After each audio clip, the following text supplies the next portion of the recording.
Chapitre 10. Des agréables entretiens qu'eurent Don Quijote et Sancho Panza, son écuyer. Entre-temps, Sancho Panza, que les valets des moines avaient quelque peu maltraité, s'était remis debout et suivait attentivement le combat de Don Quijote, priant Dieu dans son cœur d'accorder la victoire à son maître et de lui faire gagner un archipel dont il lui donnerait aussitôt le gouvernement. Comme il l'avait promis, voyant la bataille terminée, et Don Quijote prêt à remonter sur son cheval, il courut lui tenir l'étrier.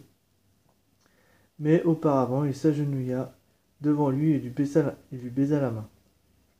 « J'espère, monsieur mon maître, dit-il, que vous allez me donner le gouvernement de l'archipel et que vous venez de gagner dans cette bataille. L'archipel que vous venez de gagner dans cette bataille. Même s'il est très grand et je me sens de taille à le gouverner aussi bien, sinon mieux que n'importe quel autre gouverneur d'archipel. Apprends, Sancho, que dans ces aventures de grand chemin, on ne reçoit point d'archipel et on y gagne de se faire casser la tête ou d'avoir une oreille en moins. Mais prends patience, il s'en présentera d'autres, où je t'élèverai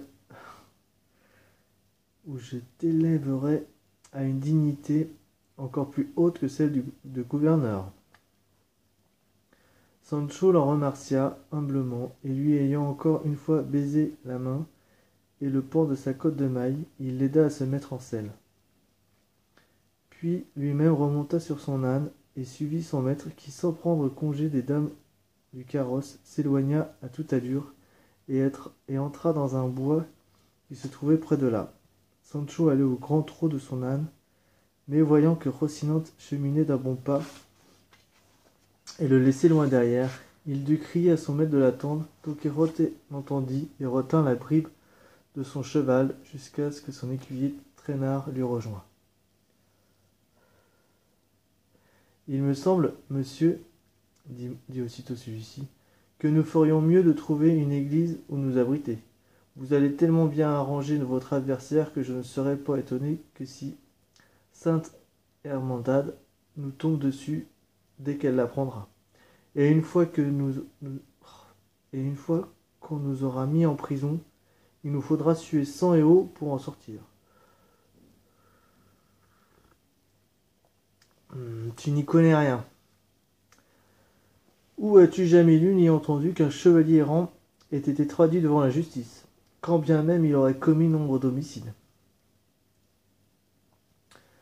Je n'ai jamais reniflé de près un homme acide, mais ce que je sais, c'est que tous ceux qui se battent en duel dans les campagnes ont affaire à la Sainte Hermandad.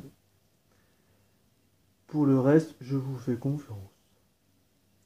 Sois sans crainte, je te tirerai des mains des Philistins, s'il le fallait, et à plus forte raison de celle d'Hermandad.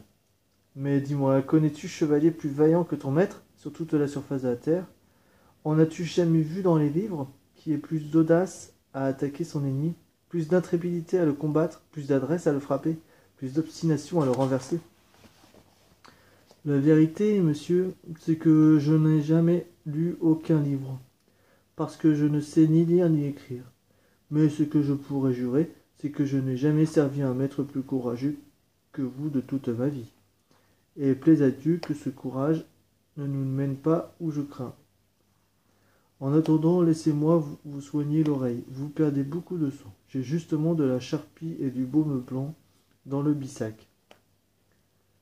Si seulement j'avais pensé à remplir une fiole avec de l'élixir de fier à bras, il aurait suffi une goutte pour nous épargner du temps et des remèdes. Quelle fiole, quel élixir? Un élixir dont j'ai gardé la recette en mémoire. Quiconque l'a en sa possession n'a plus à redouter la mort, ni à craindre de succomber à aucune blessure. Quand j'en aurai fait, je t'en donnerai. Si tu vois au cours d'une bataille qu'on m'a coupé le corps en deux, ce qui arrive fréquemment, il te suffira de ramasser, sans qu'on s'en aperçoive, la partie tombée à terre, et délicatement, avant que le sang ne se fige, de le replacer sur d'autres moitiés restées en selle, et faisant en sorte qu'elles soient parfaitement ajustées l'une à l'autre. Ensuite tu me donneras à boire 2 gorgées seulement de cette potion, et tu me reverras aussitôt frais comme un gardon.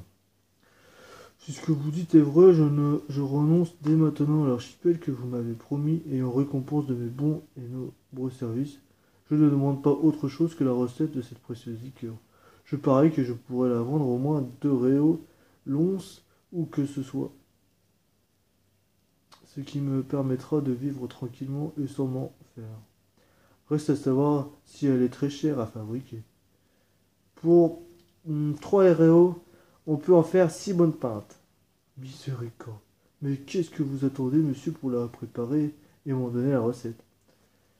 Calme-toi, Sancho, je t'apprendrai bien d'autres secrets et je te réserve de bien plus grands faveurs. Pour l'instant, occupe-nous de mon oreille, qui me fait plus mal que je ne voudrais. Sancho prit dans son bissac de l'ongle et de la charpie, mais quand Don Quichotte s'aperçut que son casque n'avait plus de visière, il faillit perdre l'esprit.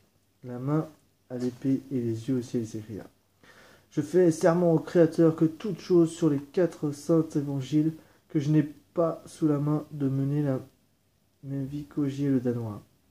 Après qu'il eut juré de venger la mort de son neveu Baudouin, il cessa toute tripaille, toute fredaine avec sa femme, et bien d'autres choses encore, dont je ne me souviens plus, mais auxquelles moi aussi je m'engage, jusqu'à ce que j'aie tiré au juste vengeance de celui qui m'a grandement offensé. Mais monsieur, si ce chevalier fait ce que vous lui avez ordonné, et que se présente devant madame Dulcinée du Toboso, vous êtes quitte, et il ne mérite pas d'autre punition, tant il n'a pas commis un nouveau délit. Ce que tu viens de dire est juste, et parfaitement recevable. Aussi, j'annule mon serment en ce qui touche à la vengeance, mais je maintiens mon vœu de mener la vie que j'ai dite, jusqu'à ce que j'aie ôté par la force à un autre chevalier un homme à visière aussi bon qu'était le mien. Ne crois pas que je fasse ce serment à la légère, car là encore, j'ai un modèle. La même chose est arrivée au pied de la lettre, avec le aume de Membrun, qui a coûté si cher à Sacripant. Au diable tous vos serments, monsieur. Ils sont très mauvais pour la santé et encore pire pour la conscience. Pensez donc, si nous nous rencontrons pas dans les jours qui viennent un homme accoiffé d'un aume à visière, qu'est-ce que nous allons faire? Est-ce qu'il faudrait vraiment tenir ce serment, malgré les incommodités et les inconvénients qu'il suppose, comme de dormir tout habillé, ne jamais coucher sous un toit, et quantité d'autres pénitences que contenait le vœu de ce vieux fou d'Ogier le Danois, que vous voulez imiter? N'oubliez pas que sur ces routes, on ne trouve pas beaucoup de gens armés, mais plutôt des muletiers et des charretiers, qui non seulement ne portent pas de aume, mais n'en ont peut-être jamais entendu parler de cette vie.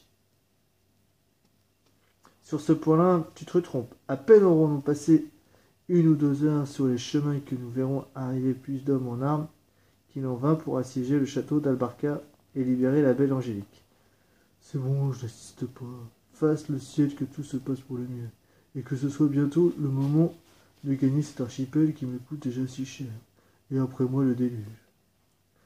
Je t'ai déjà dit, Sancho, que tu n'as aucune inquiétude à avoir. À défaut d'archipel, il y aura toujours le royaume du Danemark ou celui de la Sobrabdise qui tireront comme une bague au doigt et te satisferont, d'autant plus qu'ils sont en terre ferme. Mais nous aurons loisir d'en reparler le moment venu. Pour l'instant, regarde si tu as quelque chose à manger dans ton bissac.